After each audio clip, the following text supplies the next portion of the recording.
فرمایا وَإِذَا سَأَلَكَ عِبَادِي أَنِّي فَإِنِّي قَرِيب، محبوب جب میرے بندے آپ کی بارگاہ میں آ کے میرے بارے میں پوچھے نا تو ان سے کہہ دینا میں ان کے قریب ہی ہوں، قریب ہی ہوں۔ دلیل کیا ہے؟ یہ جب بھی مجھ سے دعا مانگیں گے میں ان کی دعاؤں کو قبول فرماؤں گا، میں ان کے قریب ہوں، میں ان کے قریب ہوں۔ یہ جب بھی دعا مانگیں گے نا میں قبول کروں گا، میں ان کے قریب ہوں۔ اللہ تبارک و تعالیٰ کے بندے اللہ سے محبت کرتے، رب کی بارگاہ میں جھکتے، اس کو اپنے دکھ سناتے، اس کے پیارے محبوب صلی اللہ تعالیٰ علیہ وسلم کا وسیلہ لے کے اس کے حضور حاضر ہو جاتے، پیشانیاں سجدوں سے روشن ہوتی۔ ہم نا ہر چیز کے لیے وقت نکالتے ہیں، ہر چیز کے لیے، لیکن عبادت کے لیے وقت نہیں نکالتے۔ ہر شے آباد ہے، ہر شے، ہماری فیس بک بھی آباد ہے، واٹس ایپ بھی آباد ہے، ہمارے ٹویٹر بھی آباد ہیں، ہماری ہر چیز آباد ہے۔ سب سے کم آباد ہمارا مصلی رہ گیا ہے، سب سے کم۔ وہ لوگ اب ڈھونڈنے سے ملتے ہیں جن کی بغل میں مصلی ہوتا تھا۔ میرے بھائی، آپ کتنا کو دنیا کے پیچھے بھاگو گے تھکا دے گی، کتنا دولت کے پیچھے بھاگو گے تھکا دے گی۔ آپ جب اپنی زندگی میں جمع تفریق کرو گے نا تو مرتے وقت احساس ہوگا کہ سارا کچھ تو لوگوں کے لیے کیا، اپنے لیے تو کر ہی کچھ نہیں سکے۔ اور ہم عبادت کے معاملے میں بہانے بازی بھی کرتے ہیں۔ ہم کہتے ہیں اوہو رزق کمانا بھی تو عبادت ہی ہے نا، تو میں حلال روزی کے لیے جا رہا ہوں، یہ بھی تو عبادت ہے نا۔ میری طرح کے لوگ کہہ دیتے ہیں کہ میں سویرے اٹھ کے مدرسے میں کچھ اسباق دیکھتا ہوں تو یہ بھی تو عبادت ہے، میں بیان کرنے کے لیے مطالعہ کرتا ہوں تو یہ بھی تو عبادت ہے نا، اتنے لمبے سفر کر کے ملک میں دنیا میں گھومتا ہوں تو یہ بھی تو میں عبادت ہی کر رہا ہوں۔ اب اسپیشل نفلوں کے لیے وقت کس طرح نکلے، اسپیشل کر کے تسبیح میں کیسے چلاؤں، میں سارا کچھ ہم بہانے بنا لیتے ہیں نا۔ میرا سوال یہ ہے کہ یہ ساری باتیں صحابہ کو، نبی کریم کو، دیگر لوگوں کو بھی تو پتہ تھی نا، لیکن آپ غور تو کریں 23 سال حضور کو وقت ملا، مختصر وقت ظاہراً تبلیغ کرنے کے لیے، پوری دنیا میں دین بھی پھیلانا ہے۔ گھر میں 11 ازواج ہے، 4 بیٹیاں ہیں، ان کی اولادیں، سارے کام کاج بھی دیکھنے، لیکن سیدہ طیبہ طاہرہ حضرت عائشہ صدیقہ رضی اللہ تعالیٰ عنہ فرماتی ہیں سارا دن تبلیغ کرتے، ہر غلام کے دکھ سنتے، گھر میں آتے تو اپنے گھر والوں کا خیال کرتے، کام میں ہمارا ہاتھ بٹاتے۔ قربان جاؤں، کہتی ہیں زمانہ سارا سو جاتا لیکن آمنہ کے لال مصلی بچھا لیتے۔ دنیا سو گئی، ساری سب سو گئے، جو خدام تھے، وہ جو غلام تھے وہ سو گئے۔ صحیح مسلم میں لفظ ملیں گے، سیدہ پاک فرماتی ہیں او میرے نبی کے غلاموں، میں نے یہ رنگ بھی دیکھا ہے کہ حضور نے اتنا کھڑے رہے، اتنا قیام کیا، اتنا قیام کیا کہ مقدس پیروں میں ورم آ گئے، سوج گئے پیر، اتنے بڑے۔ دل پہ ہاتھ رکھ کے نہیں بتا سکتا کہ میرے کبھی نماز میں پیر سوج گئے، کوئی نہیں بتا سکتا۔ بچوں کی روٹی کماتے تھک گئے بات الگ ہے، ہم سیر کرنے گئے تو تھک گئے بات الگ ہے، لیکن عبادت میں یہ بھی تو مسلم شریف ہے نا، یہ بھی تو دین ہے نا، یہ بھی تو حضور کی سنت ہے، یہ بھی تو وہ چیز ہے جو کریم کی آنکھوں کی ٹھنڈک ہے۔ سیدہ فرماتی ہیں پیروں میں ورم آ گئے، اور ساری رات ہی حضور نے نماز پڑھی اور ایک ہی آیت بار بار دہرائی۔ مسجد نبوی میں بلال حبشی نے فجر کی اذان دے دی اور حضور ابھی مصلی پہ تھے، کریم فارغ ہوئے، میں نے عرض کی یا رسول اللہ صلی اللہ علیہ وسلم آپ کے تو صدقے اللہ اگلے پچھلوں کے گناہ معاف کرے گا، تو آپ اتنی آہوزاری کیوں فرماتے ہیں؟ آپ تو شفیع ہیں، آپ تو انبیاء کے امام ہیں۔ تو حضور نے فرمایا عائشہ تم نے گنوایا ہے نا میرے اللہ کی مجھ پر کتنی رحمت ہے، افلا اکون عبدا شکورا، فرمایا اگر اس نے اتنی نعمتیں دی ہیں تو کیا میں اس کا شکر گزار بندہ نہ بنوں، میں شکر گزار بندہ نہ بنوں اس کا؟ پھر اگر اتنی نعمتیں اس نے دی ہیں، مجھے اتنا نوازا ہے، تو پھر میں اس کے سامنے سجدے نہ کروں؟ او میرے بھائی، بڑے قابل فخر لوگ ہیں ہم کہ ہم نبی پاک کے غلام ہیں، ہم قابل فخر ہیں کہ نبی کریم کے غلام ہیں، کیا کبھی اس غلامی کے شکرانے میں بھی 2 نفل پڑھے کہ یا اللہ تیرا شکر ہے تو نے ہمیں حضور کا غلام بنایا ہے؟ یاد رکھیں کہ اپنی روحانی زندگی کو آباد کریں، استغفار پڑھیں، تسبیحات کریں۔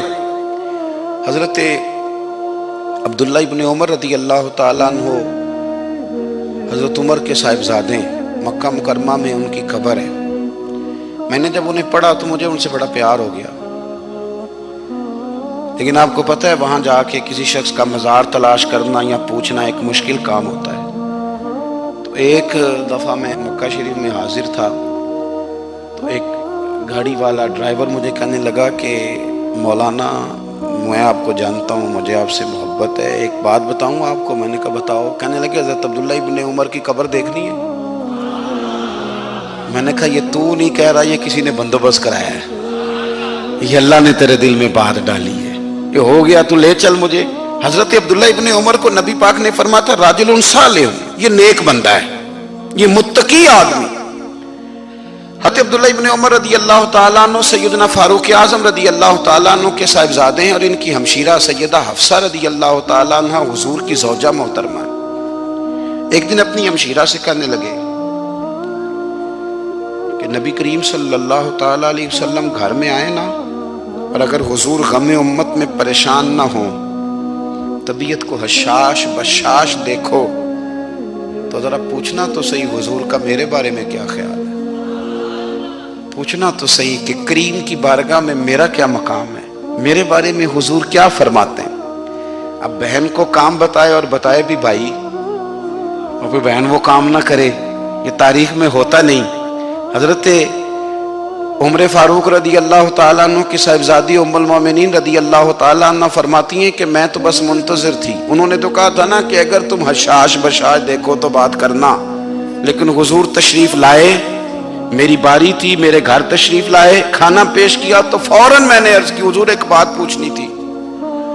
تو حضور نے فرمایا پوچھئے۔ میں نے عرض کی حضور میرے بھائی عبداللہ ابن عمر کے بارے میں آپ کا کیا خیال ہے؟ نوجوانوں میری بات پہ غور کرنا، میرے بھائی کے بارے میں آپ کا کیا خیال ہے؟ تو نبی کریم صلی اللہ تعالیٰ علیہ وآلہ وسلم نے میری طرف دیکھا، اور پھر حضور زیر لب تھوڑا مسکرائے، اور بریلی کے امام کہتے ہیں کہ حضور مسکرا دیتے تھے نا تو جو بڑا دکھی ہوتا تھا وہ بھی ہنس پڑتا تھا۔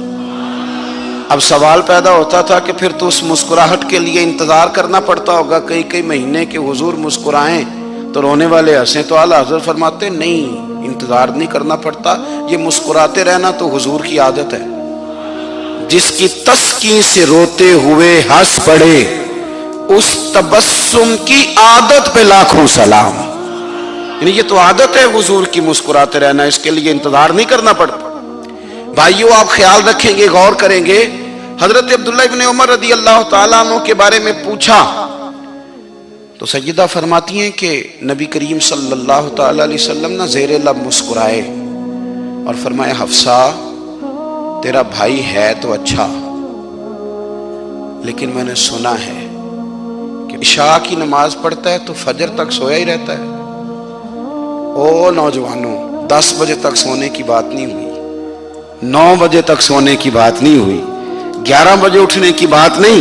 حضور فرمانے لگے میں نے سنا ہے کہ عشاء کی نماز پڑھ کے سو جاتا ہے اور فجر تک سویا ہی رہتا ہے، اسے چاہیے کہ تہجد کے وقت اٹھا کرے، اللہ کی بارگاہ میں حاضر ہوا کرے، آہوزاری کرے، سجدے کرے، عبادت کرے، اٹھتا ہے اور فجر میں جا کے اٹھتا ہے۔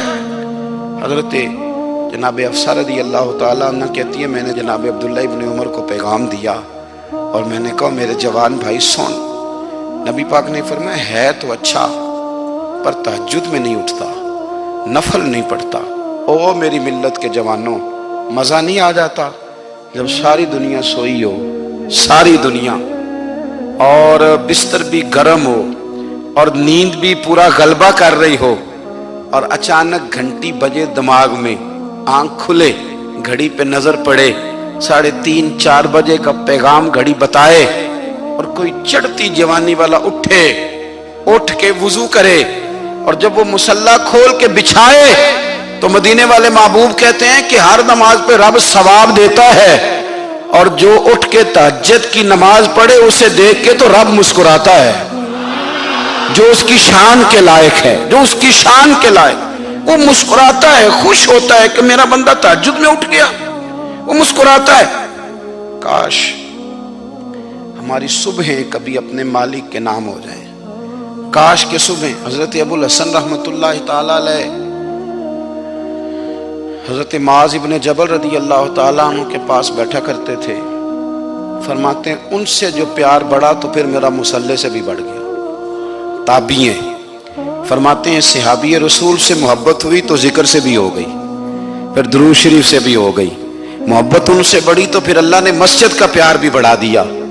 آپ فرماتے ہیں کہ میری ہر وقت بھی یہ چاہتی تھی کہ بس اللہ اللہ کروں، بس اللہ اللہ کروں، بس نہ میں ذرا تھوڑی جان چھڑاؤں لوگوں سے، کو 10 منٹ ملے تو میں کچھ 4 نفل پڑھ لوں، میں تھوڑا سا نہ بچوں لوگوں سے، اور مجھے تسبیح ملے تو میں نہ کچھ 400-500 دفعہ استغفار پڑھوں، سبحان اللہ، الحمدللہ، اللہ اکبر، لا حول ولا قوت الا باللہ، میں نہ تسبیحات پڑھوں۔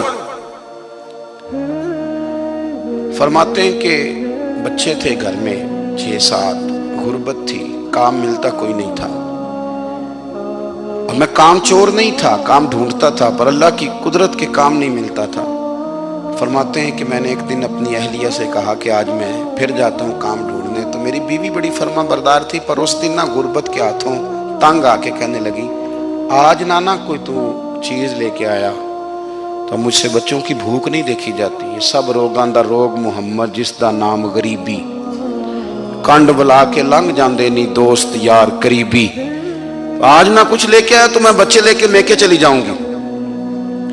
شیخ فرماتے ہیں کہ میں بڑا پریشان گھر سے نکلا، پر میں نے صبح سے لے کے زور تک کام ڈھونڈا، کام ملا کوئی نہیں، تو میرے دل میں خیال آیا چلو کام نہیں ملتا تو اللہ اللہ تو کرے نا، چلو بندوں کی مزدوری نہیں ملتی تو رب کریم کی عبادت ہی کرتے ہیں۔ فرماتے ہیں کہ میں نے نا فرات کے پانی سے وضو کیا، نہر کے، شدید دھوپ تھی، ساتھ ریت تھی اور ریت تپ رہی تھی، میں نے اپنا رومال وہیں مصلی کے طور پر بچھا لیا، اور فرماتے ہیں کہ زور سے لے کر عصر تک نماز پڑھی، دھوپ بھی پورے زور پہ، پر میرے سجدے کا ذوق بھی پورے زور پہ۔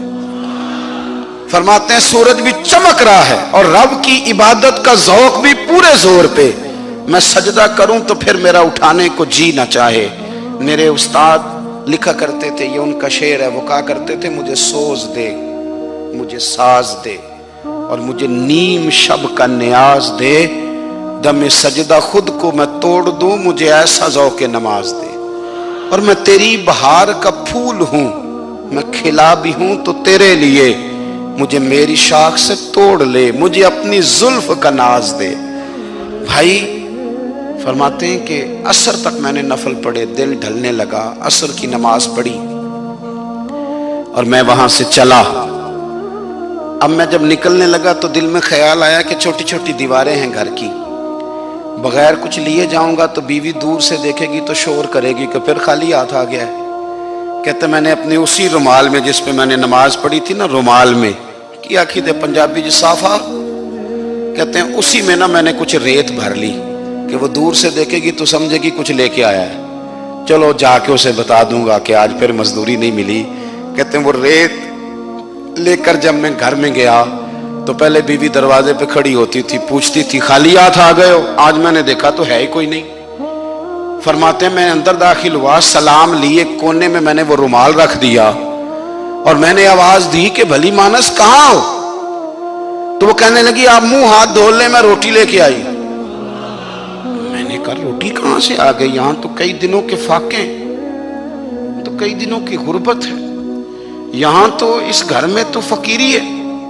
فرماتے ہیں کہ وہ روٹی لے کے آئی اور اس وقت کی جو موجودہ نعمتیں تھیں، سمجھ لیں سلاد، اچار، ہر چیز ساتھ لائی۔ میں نے کہا کہ بچے کہاں گئے؟ کہنے لگی وہ کھانا کھا کے کھیلنے گئے، آپ کھانا کھا لیں آ جاتے۔ کھانا اس نے چن دیا۔ میں نے حیرت انگیز لہجے میں ساری نعمتیں اپنے دسترخوان پہ دیکھ کر کے بیوی سے پوچھا یہ کہاں سے آیا کھانا؟ بچوں کو تو نے کہاں سے کھانا کھلایا؟ یہ سارا کچھ کیسا ہے؟ کہنے لگی پتہ نہیں آج آپ کس کریم کی مزدوری کرنے چلے گئے تھے، پتہ نہیں کس کریم کی، میرے گھر میں تو اتنی نعمتیں آئی ہیں کہ مجھ سے سنبھالی نہیں جا رہی، اتنا اناج ہے، اتنا گندم ہے، کس کریم کے دروازے آج چلے گئے تھے۔ یہ کہتے کہتے وہ اٹھی اور اٹھ کر کے کہنے لگی پہلے بڑا کچھ آیا تھا، اب کیا لے آئے ہو؟ اور جا کر کے نا اس نے وہ ریت والا رومال کھولا، کہنے لگے میں تو لے کے آیا تھا ریت، تو میرے رب نے اسے بھی سونے اور ہیرے بنا دیا تھا۔ جب آپ کی توجہ اللہ کی جانب، میرے نبی پاک صلی اللہ تعالی علیہ وسلم نے فرمایا ہر چیز اپنے رب سے مانگ، ہر چیز مانگ، ہر چیز مانگ۔ یا رسول اللہ کیا کچھ؟ میرے محبوب نے فرمایا تیرے گھر میں نمک بھی ختم ہو جائے تو وہ بھی اپنے رب سے مانگا کر، تو مانگنا وہ تجھے دے گا، تو اس کی بارگاہ میں کشکول طلب دراز تو کرنا۔ اور ترمذی شریف میں عجیب لفظ ہے، رسول کائنات نے فرمایا، رب کریم فرماتا ہے جب میرا بندہ ہاتھ اٹھاتا ہے نا تو مجھے حیا آتی ہے کہ میں خالی کیسے لوٹا دوں اس کے۔ اتنے بڑے بادشاہ کی بارگاہ میں دعا کی بڑی طاقت ہے۔ میرے نبی پاک نے فرمایا دعا مومن کا ہتھیار ہے، دعا مومن کا، دعا مومن کا۔ حضور نے فرمایا تقدیر کو سوائے دعا کے کوئی چیز نہیں بدل سکتی، دعا مومن کا ہتھیار ہے، یہ کافر کے پاس کوئی نہیں، یہ ہتھیار ہے مومن کا۔ اللہ کرے آپ کو سمجھ آئے، پھر سنیں، کئی بار کہہ چکا ہوں یہ ہتھیار ہے۔ کافر کے مقابلے میں جو تیرے پاس سب سے بڑا ہتھیار ہے وہ دعا ہے۔ دعائیں کرانی چھوڑ دی، کرنی چھوڑ دی، لینی چھوڑ دی۔ حضرت سیدنا انس بن مالک رضی اللہ تعالیٰ عنہ فرمایا کرتے تھے میں نے وہ رنگ دیکھا ہے جب حضور دعا مانگتے تھے اور حضور کی مقدس آنکھوں میں آنسو بھی ساتھ ہی بہا کرتے تھے، میں نے وہ انداز دیکھا ہے۔ بھائی اپنا مصلی کا، عبادت کا، وظائف کا، اللہ اللہ کا سلسلہ اس کو مضبوط کریں، اپنی دعاؤں کے تعلق کو مضبوط کریں۔ دعائیں بڑے انقلاب برپا کر دیتی ہیں۔ ہم تھوڑے تھوڑے نا جب سے خشک ہوئے ہیں نا، خشک، اور میری تو جماعت ہی صوفیاء کی جماعت تھی، ہم تو داتا علی اجمیری کی جماعت سے، ہم تو خواجہ اجمیری کی جماعت سے، ہم تو شیخ احمد فاروق سرہندی کی جماعت سے، ہم تو صوفیاء کی جماعت۔ ہماری جماعت نے بھی وہ تعلق جو ہمارے بزرگوں نے بنایا تھا۔ بزرگ اللہ کے قریب کیسے جاتا ہے؟ تو ہمارے یہاں نا بہت سارے لوگ کہتے ہیں جی نظر ہو گئی تو کام ہو گیا۔ بھائی جو بخاری مسلم میں طریقہ ہے نا اللہ کا قرب پانے کا وہ تو نفل ہے۔ نبی کریم علیہ السلام نے فرمایا بندہ نفلوں کے ذریعے رب کے قریب جاتا ہے، اور اتنا قریب جاتا ہے کہ پھر اللہ اس کی زبان بن جاتا ہے، اللہ اس کی آنکھیں بن جاتا ہے، کان بن جاتا ہے، ہاتھ اور پیر بن جاتا ہے۔ تو یہ تو عبادت ہے، یہ تو اللہ کی بارگاہ کی حاضری ہے جو آپ کو اللہ کے قریب کرے گی۔ تو اپنے نماز کو اہمیت دے کے ادا کریں، نمازیں موبائل بند کر کے ادا کریں۔ لیکن نا کچھ لوگ کہتے ہیں مجھے ٹائم نہیں ملتا نماز کا، تو میں کہتا ہوں یہ آپ نے بڑی جرت کی بات کی ہے۔ مجھے کو میرا پیر بھائی کہہ دینا میرے پاس ٹائم نہیں آپ کو ملنے کا، تو میں کہتا ہوں آج کے بعد آنا ہی نہ۔ تو کیا سمجھتا ہے تو وہ بڑا آدمی ہے، تیرے پاس ٹائم نہیں ہے اور ہمیں ملنے کا ٹائم، موج کر۔ تو آپ نے اللہ رسول کو کہہ دیا ٹائم نہیں۔ اور عجیب فلسفہ ہے نا، کہا جائے نماز پڑھنے آؤ تو کہتے ہیں کپڑے ٹھیک نہیں، اور کہا جائے کہ آؤ ذرا دعوت پہ چلیں تو کہتے ہیں ایک منٹ ٹھہر میں کپڑے بدل کے آیا۔ نماز کے لیے کہا تو کہتے ہیں ٹھیک نہیں، دعوت کے لیے کہا تو کہتے ہیں میں ذرا تیاری کر لوں، یوں جانا مناسب نہیں۔ یہ معاملہ ٹھیک نہیں۔ رب تو فرماتا ہے کہ جب تم مسجد میں آ تو زینت اختیار کر کے آ، خوب ذوق سے دعا مانگیں، خوب شوق سے نماز پڑھیں، خوب استغفار کا مزاج بنائیں۔ آپ لوگوں کے بیچ رہ کے سکھ حاصل کرنا چاہتے ہیں، لیکن آپ کو پتہ ہے کئی مہینے غار حرا میں رہنا بھی مدینے والے محبوب کا طریقہ ہے۔ ہر سال اعتکاف بیٹھنا الگ سے، یہ بھی حضور کا طریقہ ہے۔ مسجد نبی کے اندر دروازہ کھلتا تھا نبی کریم کا، پر گھر کے اندر نفل پڑھے نبی پاک، اور حضور فرماتے ہیں کچھ نفل نماز گھر میں بھی پڑھا کرو، گھر کو قبرستان نہ بناؤ۔ ہمارا گھر اللہ کے ذکر سے آباد ہوگا اگر ہم نماز پڑھیں گے نا۔ میں جب سنت پڑھنے کے لیے گھر میں کھڑا ہوتا ہوں تو میرا جو 2.5-3 سال کا بیٹا ہے نا، وہ بھی میرے ساتھ نماز پڑھنی شروع کر دے۔ اسے پتہ کوئی نہیں نماز کیا ہوتی ہے، لیکن وہ بھی نا سجدہ نہ بھی کرنا ہے تو ساتھ لیٹ ضرور جاتا ہے۔ پتہ چلا بچے لیکچر دینے سے نماز نہیں پڑھتے، نماز شروع کر دیں تو بچے بھی شروع کر دیتے ہیں۔ ہم جب پریشان ہوتے ہیں تو لیکچر دیتے ہیں، تو لیکچر تو باہر شاید چل جائے، گھر میں کیسے چلے گا؟ گھر میں تو عمل چلے گا۔ تو میرے عزیز آج کے اس روحانی اجتماع میں ہمارے دوستوں نے جو محنت کی، ہم نے بار بار اپنی نیت سے پوچھا خدا ہمیں معاف کرے اگر کوئی ذاتی شہرت ہے، کوئی ہمارے ذاتی مفادات ہیں، رب ہمیں ہدایت دے۔ ہماری یہ خواہش تھی کہ روحانی اجتماع ہمیں تھوڑا سا اللہ اور اس کے رسول کے جانب مائل کرے۔ میرے نبی پاک صلی اللہ علیہ وسلم نے فرمایا مومن نرم دل ہوتا ہے، رقیق القلب ہوتا ہے۔ گویا مومن دھوکہ کھا تو سکتا ہے پر دھوکہ دے سکتا مومن کی یہ شان ہی نہیں کہ وہ دھوکہ دے۔ اس کا ایمان یہ گوارا ہی نہیں کر سکتا، اس کی روحانیت میں اتنی طاقت ہی نہیں کہ وہ دھوکہ دے۔ کیوں؟ اس لیے کہ نبی پاک صلی اللہ علیہ وسلم نے فرمایا جو دھوکہ دے وہ ہم میں سے ہے ہی نہیں۔ من غشا، جس نے دھوکہ دیا، فلیس منا، وہ ہم میں سے، بولیے ہم میں سے۔ اور یہاں تبصرہ تو ہوتا ہے کہ وزیر اعظم دھوکے باز، صدر دھوکے باز، فلانا دھوکے باز۔ تو جس ریڑھی والے نے سامنے آم صحیح سے لگائے ہوئے ہیں موٹے موٹے، اور اندر اس نے سارا کچھ رکھا ہوا ہے، تو وہ دھوکے باز نہیں؟ جو دکھا رہا ہے وہ دے گا بھی کہ نہیں؟ تو اس نے دکھانے کے لیے چیز اور رکھی ہوئی ہے اور دینے کے لیے، تو یہ دھوکہ نہیں؟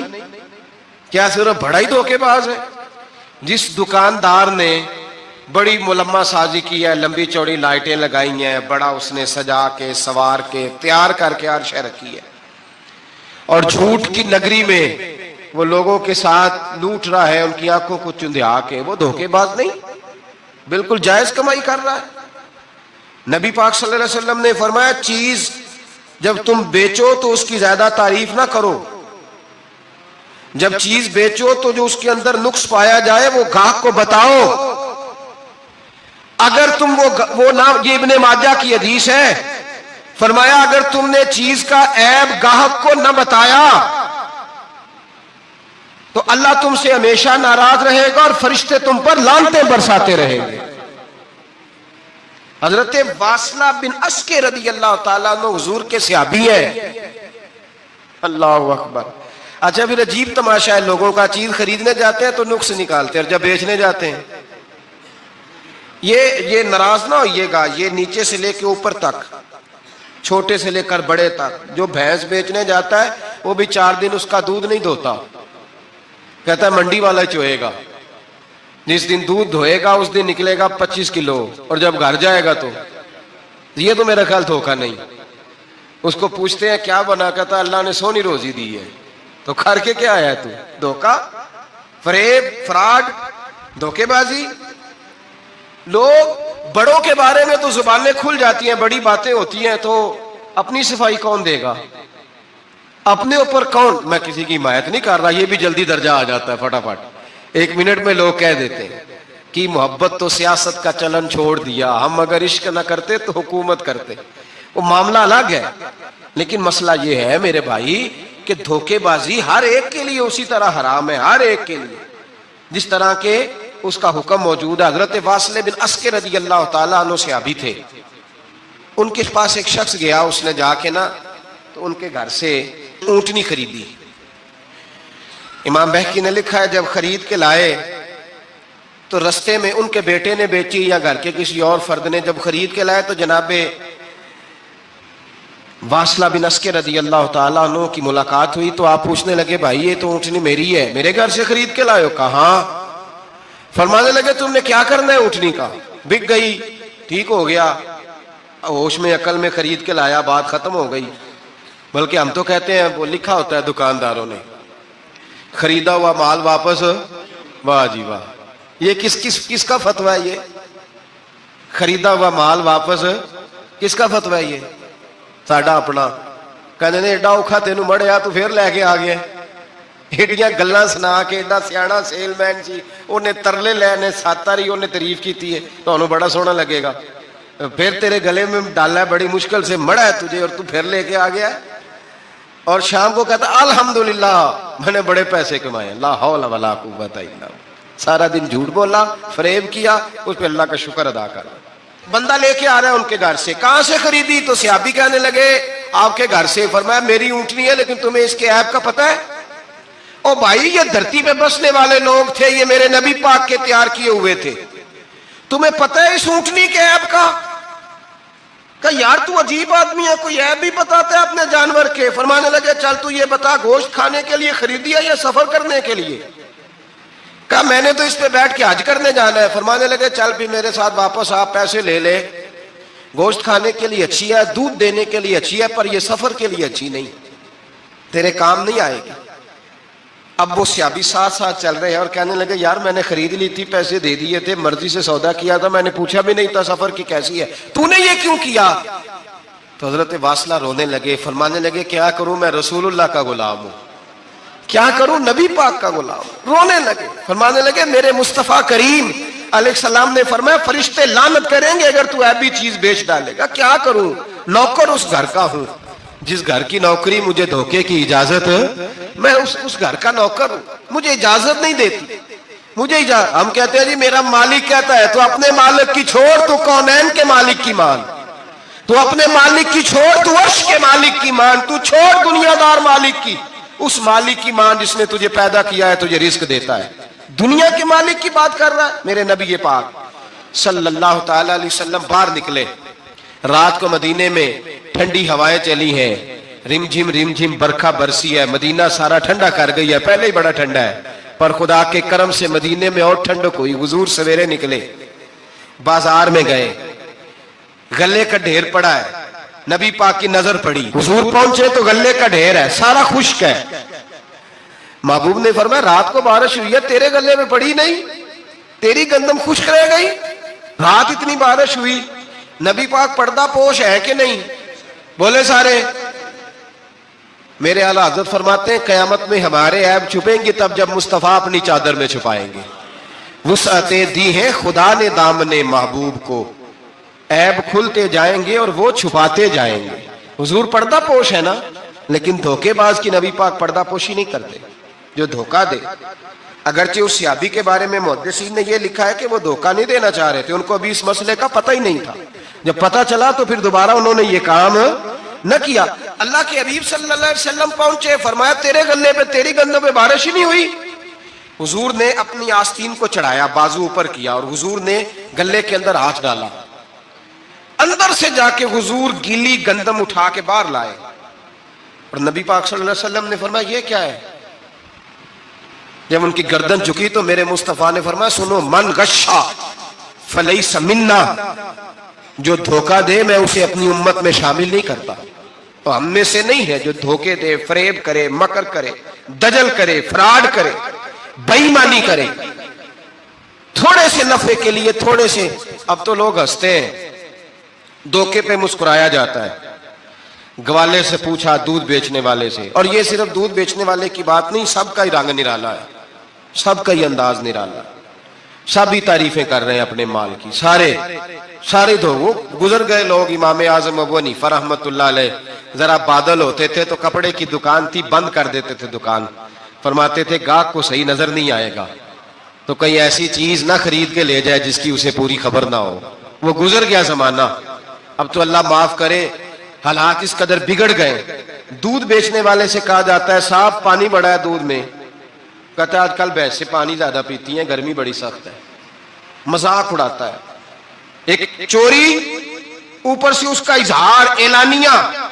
میں نے ایسے لوگ بھی اپنے کانوں سے سنے ہیں جو گوالے سے کہہ رہے ہیں, دودھ بیچنے والے سے, صاحب اور یار پانی ڈالنا ہوتا ہے تو صاف تو ڈال لیا کر, تو گندی ندی کا پانی ڈال کے لے آتا ہے. کہتا ہے ٹھیک ہے جناب, آج کے بعد. شرم نہیں آتی یہ باتیں کرتے؟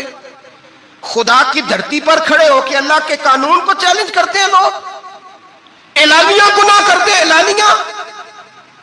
اعلانیہ سرعام, کوئی پوچھنے والا نہیں. حیا ختم ہو گئی, دل سے یہ سوچ ختم ہو گیا کہ ہم کیا گفتگو کر رہے ہیں. بڑے بڑے رنگ ہیں, بڑے بڑے انداز ہیں لوگوں کے. حضرت ابو ہریرہ رضی اللہ تعالیٰ عنہ کھڑے تھے تو ایک آدمی دودھ میں پانی ملا رہا تھا. حضرت ابو ہریرہ کی چیخیں نکل گئی, رو پڑے. لوگ اکٹھے ہوئے, کہنے لگے حضور آپ کو کیا ہوا؟ وہ پانی ملانے والا بھی آ گیا. حضور آپ کیوں رو رہے ہیں؟ فرمایا قیامت کے دن تجھے جو سزا ملے گی وہ سزا یاد کر کے میری آنکھوں میں آنسو آ گئے. تجھے جو سزا ملے گی میری آنکھوں میں آنسو آ گئے. حضور کیا سزا ملے گی؟